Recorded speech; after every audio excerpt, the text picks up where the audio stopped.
స్కూల్లో హోంవర్క్ చేయకపోతే పిల్లాడితో గుంజీలు తీస్తారు. భారతదేశంలోని దాదాపు ప్రతి పాఠశాలలో ఇది నిత్యకృతం. పిల్లాన్ని దండించడంలో శతాబ్దాలుగా వస్తున్న ఆనవాయితీ ఇది. అయితే ఇది దండించడం కాదంటున్నారు సైంటిస్టులు. గుంజీలు తీయటం ఓ రకమైన యోగాసనం అని చెబుతున్నారు. దీనికి వెస్ట్రన్ సైంటిస్టులు సూపర్ బ్రెయిన్ యోగా అని కూడా పేరు పెట్టారు. నిజంగా గుంజీలు తీయటం యోగానా? ఇందులో అంత ఉపయోగం ఉందా? ఇది మనుషులకి చేసే మేలేంటి?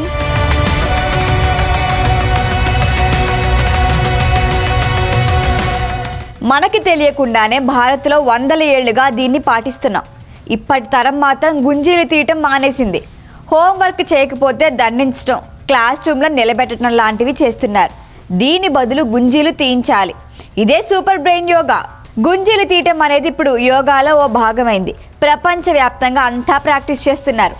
అమెరికా మీడియా ప్రత్యేక కథనాలు ఇస్తోంది. చెవులు పట్టుకొని గుంజీలు తీయటం వల్ల బ్రెయిన్లో న్యూరాన్లు యాక్టివేట్ అవుతాయని, శరీరంలో సెల్స్ అన్ని ఉత్తేజం చెందుతాయని చెబుతున్నారు. మరీ ముఖ్యంగా అల్జీమర్స్ వ్యాధిగ్రస్తులు గుంజీలు తీయాలి అని చెబుతున్నారు. వయసు మీద పడి జ్ఞాపక శక్తి తగ్గిపోతుంది అనుకుంటే ఈ గుంజీలు బెటర్. పాఠశాలలో పిల్లలు చురుగ్గా లేనప్పుడు, తెలివితేటలు ప్రదర్శించలేకపోతున్నప్పుడు వాళ్లతో గుంజీలు తీయించాలి. ఆస్ట్రేలియాకు చెందిన ఓ న్యూరోబయాలజిస్ట్, లండన్కు చెందిన ఆక్యుపేషనల్ థెరపిస్ట్ తన పేషెంట్స్తో ఇది ప్రాక్టీస్ చేయించి గణనీయమైన మార్పులు గమనించారు. దీన్ని ఇప్పుడు సూపర్ బ్రెయిన్ యోగా అంటున్నారు. ఇది చేస్తే ఇంటెలిజెన్స్ పెరుగుతుంది. మరి గుంజీలు ఎలా తీయాలి? ఇది అందరికీ తెలిసిందే అనుకుంటాం. కానీ దీనికి కూడా ఓ పద్ధతి ఉంది. ముందుగా చదునుగా ఉండే ఓ నేలని ఎంచుకోవాలి.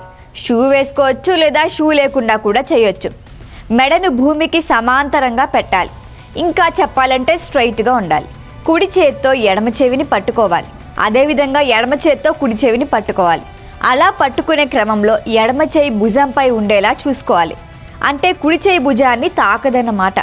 చెవులు పట్టుకునేటప్పుడు బొటన వేలు ముందుకు కనిపించాలి. అలాగే సమాంతరంగా చూస్తూ రెండు కాళ్ళతో కిందకి వంగి మళ్ళీ అలాగే పైకి లేవాలి. మీరు పూర్తిగా నేలపైకి వంగి పైకి లేవగలరు అనుకుంటే అలా చేయొచ్చు. నడునొప్పితో బాధపడే వాళ్ళు సగం కిందకు వంగి పైకి లేచినా సరిపోతుంది. ఇక్కడ పాటించాల్సిన మరో నియమం బ్రీతింగ్. రెండు కాళ్ళపై కిందకి వంగినప్పుడు ఊపిరి పీల్చుకోవాలి. రెండు కాళ్ళపై అలా పైకి లేచినప్పుడు ఊపిరి వదలాలి. రోజుకి కనీసం 20 సార్లు ఇలా చేయాలి. ఇలా చేయటం వల్ల శరీరంలో ఎలాంటి మార్పులు జరుగుతాయి అది చూద్దాం. రెండు చేతులతో వ్యతిరేక దిశలో చెవుల్ని పట్టుకోవటం వల్ల బ్రెయిన్లోని కార్పస్ కెలోజం అనే పార్ట్ ఉత్తేజం చెందుతుంది. మెదడుకి కుడి ఎడమ భాగాలకు బ్రిడ్జి లాంటి ఈ భాగం ఉత్తేజం చెందటం వల్ల బ్రెయిన్ మొత్తం యాక్టివేట్ అవుతుంది. మన శరీర కదలికలకు బ్రెయిన్లో ఏ భాగం ఉపయోగపడుతుందో ఆ భాగం మరింత ఉత్తేజం అవుతుంది. ఆ తర్వాత గుంజీలు తీయటం వల్ల అరికాళ్ళ నుంచి మెడ వరకు బ్రెయిన్కి సరఫరా అయ్యే నరాలన్నీ ఉత్తేజం చెందుతాయి. రక్త ప్రసరణ బాగా జరిగి నేరుగా న్యూరాన్లు స్టిమ్యులేట్ అవుతాయి. మన మెదడులో న్యూరాన్లు ఉంటాయనే సంగతి తెలిసిందే. అయితే వాటిలో సగానికి పైగా అచేతనంగా ఉంటాయి. ఎన్ని ఎక్కువ న్యూరాన్లు యాక్టివేట్ అయితే మెదడు అంత చురుగ్గా పనిచేస్తుంది. అలా న్యూరాన్లను యాక్టివేట్ చేయాలంటే గుంజీలు తీయాల్సిందే.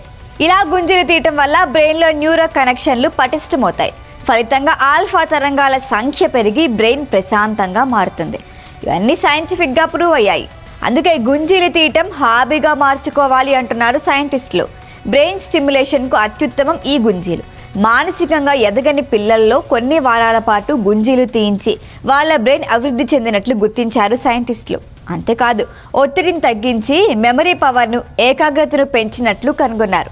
పిల్లల్లో నేర్చుకునే తత్వం పెరుగుతుంది. బ్రెయిన్ స్ట్రోక్, మతిమరుపు, తలకి గాయాలు, డౌన్ సిండ్రోమ్, ADHD రోగులతో గుంజీలు తీయించడం ఎంతో ఉపయోగం. ఏదైనా పరీక్షకు హాజరయ్యే ముందు లేదా ఇంటర్వ్యూకి వెళ్లే ముందు లేదా ఏదైనా ఇంపార్టెంట్ పనిలోకి దిగే ముందు 20 గుంజీలు తీసి పని ప్రారంభిస్తే పూర్తి ఫోకస్గా ఆ పని పూర్తి చేయొచ్చని చెబుతున్నారు. చూశారుగా గుంజీలు తీయటం వల్ల ఎన్ని ఉపయోగాలు. అనాది భారతీయ సంస్కృతిలో ఈ గుంజీలు ఓ భాగంగా ఉన్నాయి. కానీ ఇప్పుడు ఎన్నో పాఠశాలల్లో గుంజీలు. హోంవర్క్ చేయకపోతే బెత్తం పుచ్చుకొని కొట్టడమే కామన్గా కనిపిస్తోంది. ఇకనైనా పిల్లలకి గుంజీలు అలవాటు చేయండి.